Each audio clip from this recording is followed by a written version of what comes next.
Listen, make no mistake. This is gonna hurt Raila Odinga really bad. And I'm sure the ODM brigade are scrambling to hold crisis meetings to see how they're going to manage this one, because this is absolutely damaging. This is one that could wreck Raila's political career, locally and internationally. Of course, among the Gen Z, they have sworn that they're not going to have anything to do with ODM or Raila and his bread-based coalitions, or rather blood-based coalition with RUTO. They have long unpeeled Raila's mask, and today's events don't change much in terms of their perception of him.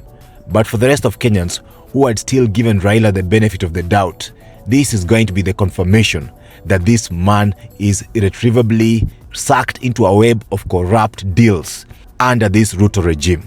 The ODM brigade, the leaders at ODM, are going to be asking themselves how they got tricked so easily by RUTO. How did they allow Raila to be the one coming out to defend ADANI?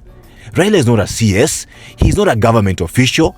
How did he find himself in a position where he's the one coming out to defend ADANI? Raila Odinga has defended the ADANI Group company, calling it a reputable firm and a credible partner in the JKIA transformation and energy sector deals. Likely to try to condemn very reputable companies. As we see stories like ADANI Gate. ADANI company conglomerate is worth over $200 billion. It cannot be an ADANI Gate. Deal with the issues as they are. If some people have made mistakes, let them own up that they made some mistakes. But do not begin to condemn innocent companies. This is absolutely ridiculous. In fact, it's not the first time Raila is doing this, inheriting the sins of a regime. He did the same mistake in the Uhuru regime when he came out and defended the COVID scandal. And it ended up being one of the things that cost him the 2022 elections. And now this time around again, Kenyans are vehemently opposed to the ADANI deal at JKIA and in the energy sector. Kenyans have said no to ADANI, like no with capital letters. Even former DP Gachagua, during his impeachment travels, mentioned ADANI as a scam. And I want to say, after this impeachment, I want the members of parliament now to focus on the corruption scandals around our country. The ADANI scandal. So where does Raila come from? Where does he get the temerity? Where does he get the audacity to come out and defend such a rotten enterprise?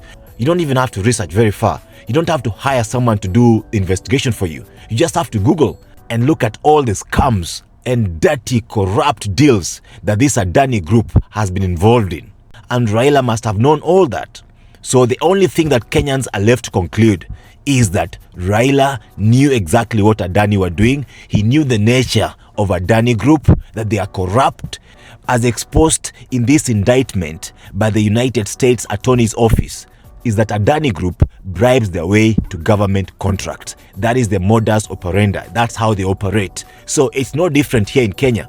No wonder these guys are hell-bent on pushing, on ramming ADANI down our throats. I tell you what, this is going to mobilize Kenyans like never before.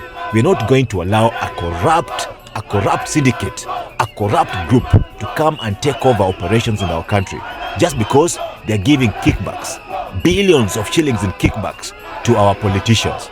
And Raila has gotten caught in this web himself, and this has badly exposed him. It's actually very good that this ADANI deal came to this country, because now we know what kind of leaders we have, both in government and in opposition. These politicians are parasitic.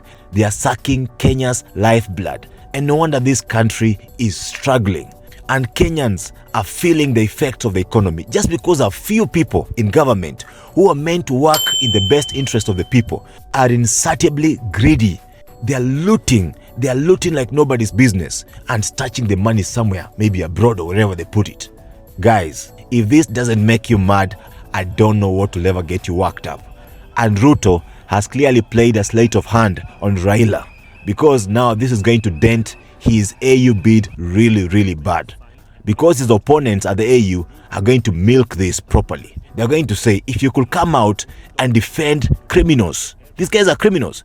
Because what the US court has done is that it has indicted them and issued warrants that they can be arrested and brought to book. So these are the very people that Raila can stand up before the media and vouch for them.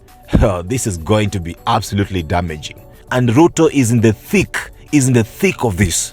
As much as he'd like to hide behind Raila's coattails, we are going to pull them both out. They're out there cutting deals with shady operatives like ADANI to con the Kenyan public. We cannot have these guys. But you know what? What has happened today shows that God has not forgotten Kenyans. He is still fighting on our behalf. How fortuitous that these revelations come out just before the president gives the State of the Nation address. This is going to be hot on his neck. And Kenyans better come out in your numbers and show this government that we're not taking crap anymore. We are not going to have a criminal enterprise like the Adanis continue doing dirty deals in Kenya. We are going to say no. We are going to protest by every and any constitutional means available to us. I have to stand up and say, go the thieves! Go home the thieves! Go home the thieves! Go home the thieves! So guys, keep on fighting, keep on pushing this regime. We will get the good governance that we're fighting for. Kenya must change and Kenya will change. God bless you. Subscribe, like, leave a comment and hit the bell button. Peace. A luta continua.